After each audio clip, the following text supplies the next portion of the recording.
Assalamualaikum warahmatullahi wabarakatuh. Kami dari kelompok 4 akan menjelaskan mengenai hukum Oersted.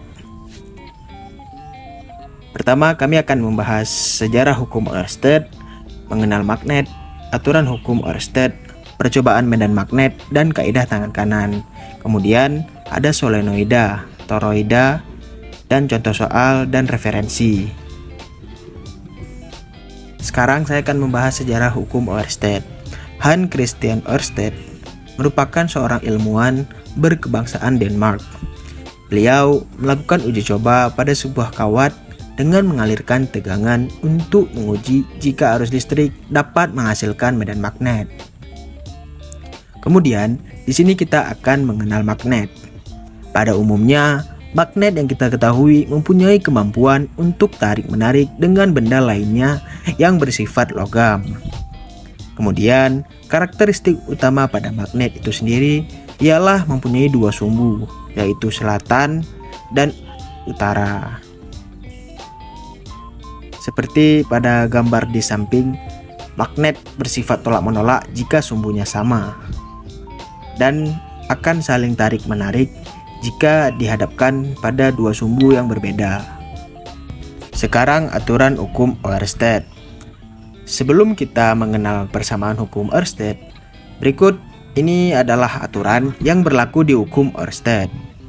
Nah, yang pertama, arus listrik dapat menghasilkan medan magnet. Yang kedua, medan magnet dipengaruhi oleh arah listrik. Ketiga, arah medan magnet atau B berubah jika arah arus listrik berubah. Arah arus listrik bertumpu dengan arah medan magnet dan bisa ditentukan menggunakan kaidah tangan kanan. Baik, sekarang saya akan menjelaskan bagian percobaan pada medan magnet dan penggunaan kaidah tangan kanan. Pada percobaan ini, kita menggunakan paku yang dililitkan kawat dan dialiri listrik bisa menghasilkan sebuah medan magnet di sekitaran kumparan kawat dan paku berada.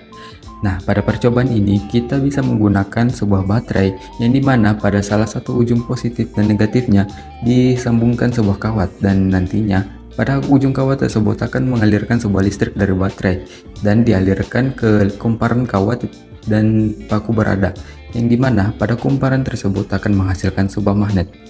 Nah, pada percobaan tersebut, penggunaan kaidah tangan kanan bisa dilakukan dengan memisalkan jempol sebagai arah arus listrik dan 4 jari melingkar sebagai arah medan magnet.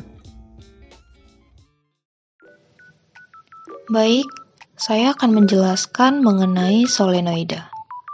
Pertama-tama, kita harus mengetahui terlebih dahulu aturan dari hukum solenoida itu sendiri. Solenoida adalah kumparan kawat yang dibentuk silinder panjang dengan lilitan yang rapat. Medan magnet pada solenoida terpusat di dalam solenoida dan melemah di luar solenoida. Pada solenoida, terdapat dua rumus berbeda, yaitu mencari medan magnet pada pusat dan mencari medan magnet pada salah satu ujung solenoida. Gambar berikut merupakan bentuk visual dari solenoida di mana ada pusat solenoida yang terletak di tengah-tengah lilitan kawat yang rapat dan ada pula ujung solenoida yang terdapat pada bagian ujung terluar dari solenoida. Ketika arus listrik mengalir melalui kumparan, ia menghasilkan medan magnet yang kuat di dalam solenoida. Medan magnet ini dapat digunakan untuk berbagai aplikasi, seperti menggerakkan benda, membuka dan menutup katup, serta menghasilkan gaya.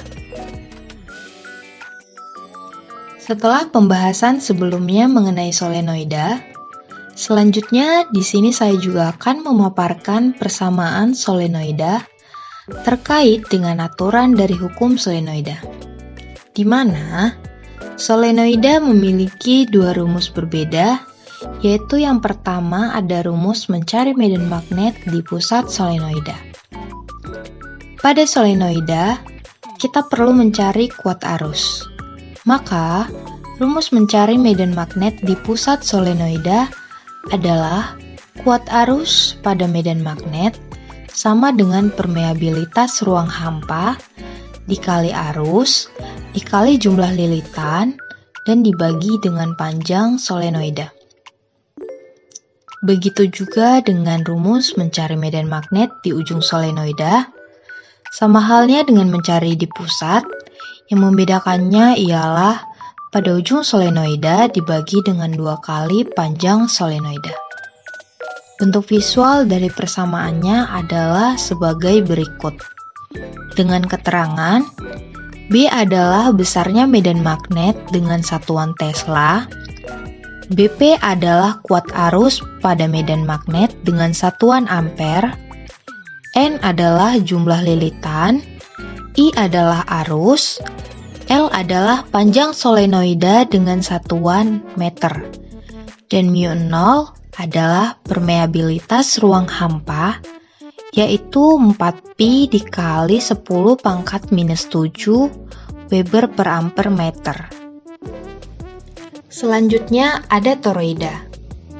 Sama halnya dengan solenoida, toroida pun juga memiliki aturan hukum tersendiri, yaitu toroida merupakan kumparan berupa kawat yang dibentuk melingkar dengan jumlah lilitan yang banyak. Medan magnet pada toroida hanya ada di dalam lubang toroida dan tidak ada di luar toroida. Dapat kita lihat pada gambar berikut, toroida atau torus adalah perangkat elektromagnetik yang berbentuk seperti donat, dengan lilitan kawat konduktor yang melingkar pada bahan isolator berbentuk cincin. Ketika arus listrik dialirkan melalui lilitan, toroida menghasilkan medan magnet yang terkonsentrasi di bagian dalam lilitan. Setelah kita mengetahui apa itu toroida, maka di sini saya juga akan mengajak teman-teman sekalian untuk mengetahui tentang persamaan toroida, yaitu rumus untuk mencari nilai pada pusat toroid. Adapun rumus utama untuk menghitung kekuatan medan magnet di dalam toroida adalah besarnya medan magnet sama dengan permeabilitas ruang hampa dikali arus dikali jumlah lilitan kawat, lalu dibagi dengan 2 dikali pi dikali jari-jari toroida. Dengan keterangan, B adalah besarnya medan magnet dengan satuan Tesla, μ0 adalah permeabilitas ruang hampa, yaitu 4pi dikali 10 pangkat minus 7 Weber per ampere meter.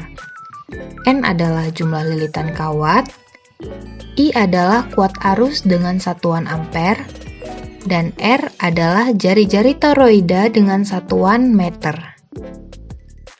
Selanjutnya terdapat contoh soal solenoida, di mana sebuah solenoida panjangnya 50 cm terdiri atas 1500 lilitan. Jika solenoida tersebut dialiri arus sebesar 10 ampere, induksi magnetik di pusat solenoida tersebut adalah diketahui L atau panjang dari solenoida sepanjang 50 cm yang diubah ke meter menjadi 0,5 dan N atau banyaknya lilitan yaitu sebanyak 1500 lilitan. Yang terakhir, I atau kuat arus sebesar 10 ampere. Bagaimana cara menghitungnya? BP sama dengan M0 dikali I dikali N per L. Kemudian 4pi dikali 10 pangkat minus 7 dikali 10 dikali 1500 per 0,5 yang menjadi 60pi dikali 10 pangkat minus 4 per 0,5. Dengan hasil akhir, BP sama dengan 120pi dikali 10 pangkat minus 4T. Lalu terdapat juga contoh soal toroida, di mana sebuah toroida memiliki 60 lilitan dan berjari-jari 10 cm dialiri kuat arus listrik sebesar 2 ampere. Induksi magnetik dalam toroida tersebut adalah diketahui N atau jumlah lilitan yaitu sebanyak 60 lilitan, lalu A atau jari-jari sepanjang 10 cm yang diubah ke meter menjadi 0,1 meter, dan juga I atau kuat arus listrik sebesar 2 ampere. Bagaimana cara menghitungnya? B sama dengan μ0 dikali I dikali N per 2 dikali pi dikali A. Masukkan nilainya yaitu 4pi dikali 10 pangkat minus 7 dikali 2 dikali 60 per 2pi dikali 0,1. Menghasilkan 240 dikali 10 pangkat minus 7 per 2pi dikali 0,1. Lalu hasilnya 2400 dikali 10 pangkat minus 7. Dan hasil akhirnya adalah B sama dengan 2,4 dikali 10 pangkat minus 4.